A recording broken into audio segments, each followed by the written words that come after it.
Good morning students. હું સાગર Prajapati, creative international school, ધોરણ 6, વિષય વિજ્ઞાન, પ્રકરણ 11, પ્રકાશ, પડછાયો અને પરાવર્તન. તો અહીં આજે આપણે કેટલાક પ્રશ્નોની ચર્ચા કરીશું. ત્યારે પ્રકાશના સ્ત્રોતો એટલે શું, તેના પ્રકાર ઉદાહરણ આપીને સમજાવો.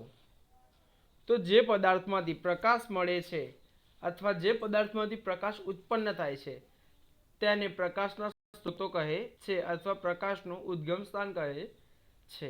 પ્રકાશના સ્ત્રોતોના બે પ્રકાર છે.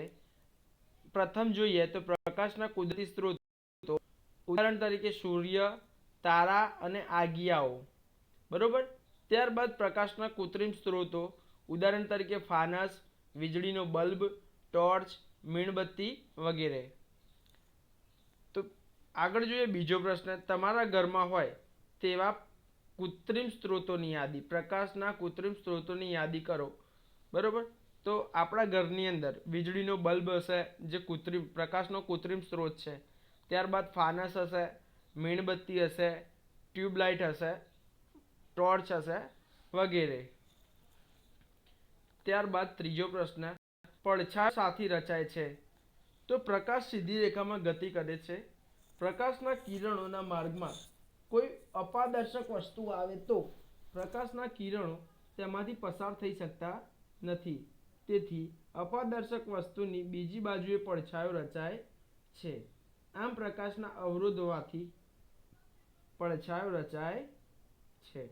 ત્યારબાદ પ્રશ્ન નંબર 4, અંધારી રાત્રે રસ્તા પર લાઇટના અજવાળામાં એક માણસ જઈ રહ્યો છે અને રસ્તાની બાજુમાં સહેજ દૂર ઝાડ નીચે ચોર ઊભો છે.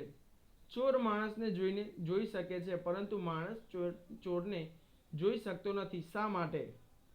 તો માણસ રસ્તા પરની લાઇટના અજવાળામાં છે, એટલે કે તેના પર પ્રકાશ પડે છે. તેથી માણસને